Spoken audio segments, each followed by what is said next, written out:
1947 সালে ব্রিটিশ ভাগ হয়েছে,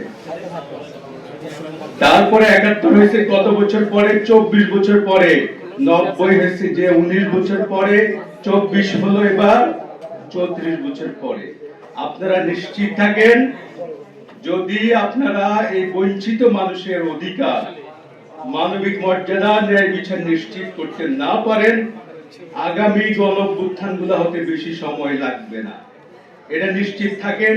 কেন এই কথা বলছি, আপনারা যদি 24-এর আগ পর্যন্ত দেখেন, এই দেশের প্রচার মাধ্যম, এখানে অনেক মিডিয়া আছেন, একবারে পরিষ্কার কথা, 24 পর্যন্ত এই প্রচার মাধ্যমের সম্পূর্ণ নিয়ন্ত্রক ছিল কারা? ক্ষমতাশালীরা ছিল, অলিগার্ক ছিল, বিভিন্ন প্রকার সুবিধা গোষ্ঠী এটা নিয়ন্ত্রণে ছিল। নিয়ন্ত্রণে রেখে এরাই মানুষকে যে ইনফরমেশনটা দিত, সেটাই মানুষকে মেনে নিতে বাধ্য হতো।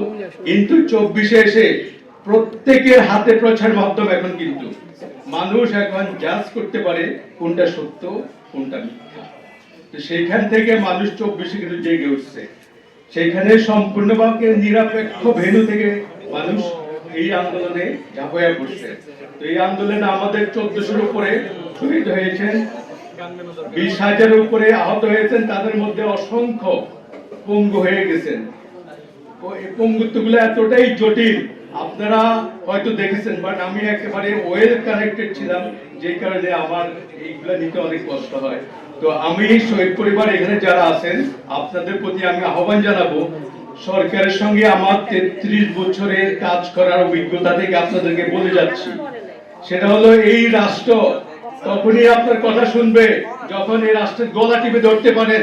আপনাদের যদি এই গলা টিপে ধরার ক্ষমতা থাকে, তাহলে নিশ্চিত থাকেন আপনাদের এই বিচার হবে, নতুবা এই রাষ্ট্র আপনাদের বিচার করবে না, অধিকার আদায় করবে না।